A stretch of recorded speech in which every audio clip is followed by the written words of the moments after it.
In this video, I want to go over just very quickly how to win with cold email.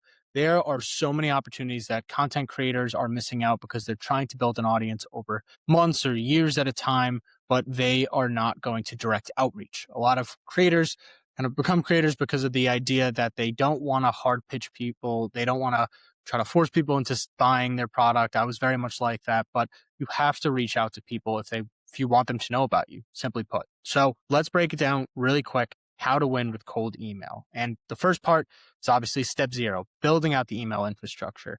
Now, a lot of people make this sound very complicated, but I'm going to put it into three simple ways. First, you buy the domains. I recommend using Porkbun to buy domains because that's just the cheapest option that there is. You can find and search for domains on other websites, but ultimately I recommend buying it in Porkbun. I've saved hundreds, if not $500 every time I've bought domains in bulk because I've used Porkbun. So really recommend just checking that out. Then you set up the inboxes. Now I've done this through a business called Scaled Mail. They've been very helpful to me, just kind of setting it and forgetting it, taking care of all the DMARC, all the other information that you have to put on the more technical side, where they've really helped me just set it up Google inboxes, but they also do Microsoft as well. So no referrals or anything like that, just people that I genuinely use and enjoy. Also, warm up emails. Now I use SmartLead as my sending tool. Really do recommend anyone to use SmartLead. Now there's also Instantly, but this is just what I've learned to use and prefer to use. So I will put the referral link for SmartLead down below if you did want to be able to check that out. But that's really the most simple way to be able to put it is you're buying the domains on Porkbun. You're giving it to a team like Scale Mail to be able to just build out the entire email warm up, or you could do it manually. I have another video attached that shows you how to do it manually. And then you're putting those emails into SmartLead, warming it up for about 14 days, and then you're able to launch your campaign. So while those 14 days are going on, what are you going to be able to do? And that is building your list. Number one is you're going to want to build your list, define a clear ICP for you, go into ChatGPT, check out just who exactly you want to sell to, create an exact archetype of the person you want to sell to, and then go to filtering on things like Sales Navigator, be able to be on Apollo. Exactly. See, it's a little spelling error.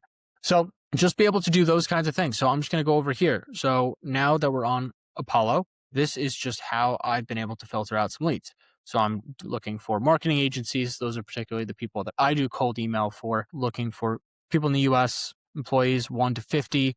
Here are some key terms that I was able to put, as well as the email status and their job title. So these are just the type of people that I'm looking for.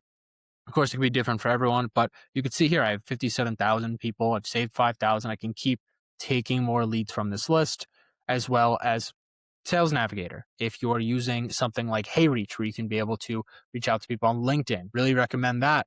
And you can also be able to just pull these leads, use different services. Maybe there is something like Lead Magic or Propsio to be able to take these, generate the emails as well as phone numbers to contact these people. But these are just two great ways of finding leads. So next, write hyper relevant messages. This is also going to combine with number 3, which is using compelling subject lines. So all within the scripting. The first part is really building out the leads. Then what are we going to say to these leads is the next question.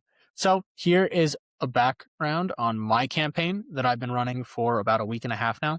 So I've sent out around 3,100 emails, 43 people replied, and 25% of those people have replied positively, trying to see a little bit more, learn some more, and was able to book 3 calls from these leads. Now, my general rule of thumb is every 4 positive replies, you're probably going to get 1 call.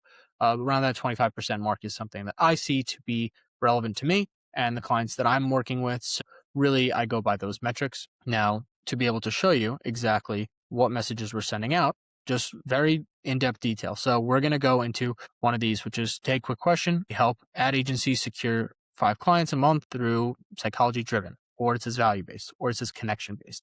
These are spin taxes to be able to alternate which message is being sent out at any email. This also just allows you to split test as well as helping your deliverability. Google or Microsoft is not detecting that you're sending this exact same email to thousands of different people. So it's good to put that to increase deliverability as well as be able to understand your split test. So mind if I send a Loom video going over it? I try to be as chill as possible when it comes to being able to offer some value. It's just basically this is what I do. This is how I can help you. You mind if I give you a glimpse into how I can help? Allows to get your foot in the door. So many mistakes that people then cold email make is they just want to force the call, get it right away. And you could do that if you have good case studies where you're saying, hey, we were able to get this company very similar to you or your competitor, these results, so 80% increase in revenue.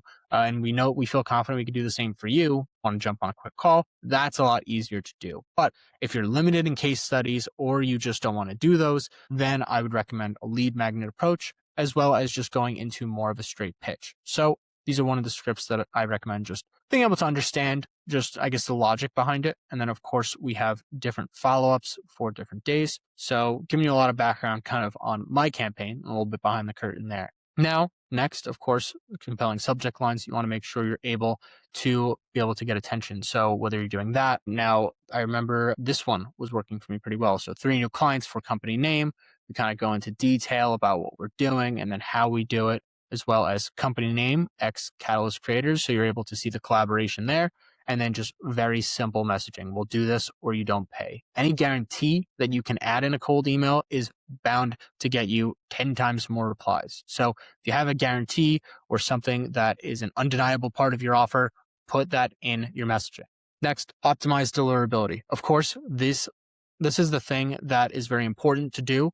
Now, of course, as I mentioned before, I have Scaled Now that kind of takes care of these things for me. So it was a lot less of a headache on my end. But of course, you want to make sure that these are put in properly. Otherwise, it will kill your deliverability. You'll go directly to spam. You'll tank your email inbox reputation. So really make sure you do this. As again, I have that as a pro tip. Next, follow up relentlessly. You saw that I had some follow-ups. I had 2 variations of follow-ups, but you can even make 3, 4, 5. And especially if someone gives you a positive reply and you follow up with them, the rule of thumb is just keep following up until one of you dies. Very simple. Just keep messaging them. I mean, basically let them tell you to back off, I guess, for YouTube friendly wording, but I just recommend constantly following up with positive replies. So next is the sustainability part. So of course, this is not a set it and forget it system. You're going to want to be able to continuously track the data you're putting in, as well as be able to understand what the split tests are telling you, what results are being more positive and where we need to put more effort into, and then where we need to put less effort into, what is just not doing well as a campaign. So that's why we want to create so many different variations, is to see what tactics are working and then where we need to focus more of our energy on. So constantly split test for yourself, for clients, anyone. I did it for a video editor client, and variation A worked 4 times better than variation C. Now we just have different similar variations of post A that are now just doing well across the board. But now we're just checking out which parts of the messaging are really captivating people.